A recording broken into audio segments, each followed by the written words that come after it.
Ben ritrovati con l'informazione flash di New Sicilia. È stato arrestato all'interno della clinica privata La Maddalena di Palermo, dove era in cura da oltre un anno. Finisce oggi la latitanza lunga 30 anni di Matteo Messina Denaro.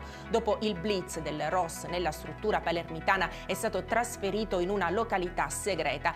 Denaro, a quanto si apprende da fonti investigative, faceva periodicamente controlli in quella clinica, messa in sicurezza durante la notte per tutelare gli altri pazienti, e stamane si era recato lì per sottoporsi a terapie. Lo dice il comandante del ROS dei Carabinieri Pasquale Angelo Santo dopo l'arresto del boss compiuto dagli uomini del raggruppamento speciale assieme a quelli del GIS e dei comandi speciali.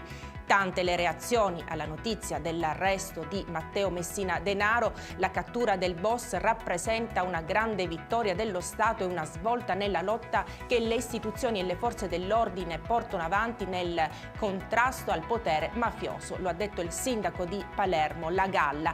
Per l'Italia e per la Sicilia e per le persone oneste è un giorno di festa. Oggi la giustizia trionfa. Il commento di Gaetano Galvagno, presidente dell'ARS. Il governo assicura che la lotta alla criminalità mafiosa proseguirà senza tregua. La dichiarazione del capo del governo Giorgia Meloni.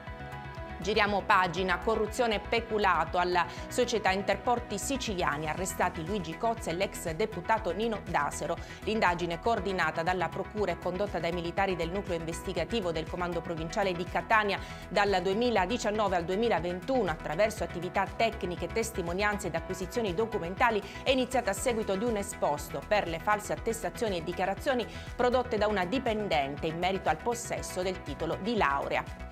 I carabinieri della compagnia di Bagheria hanno eseguito una misura cautelare nei confronti di 3 giovani poco più che ventenni per il reato di lesioni personali aggravate. All'interno del bar anni 20 di Bagheria in provincia di Palermo, ripresi dalle telecamere, avrebbero aggredito con testate e pugni 2 avventori del locale con l'aggravante dei futili motivi. Con questa notizia si conclude questa edizione del nostro telegiornale. Grazie per averci seguito e arrivederci.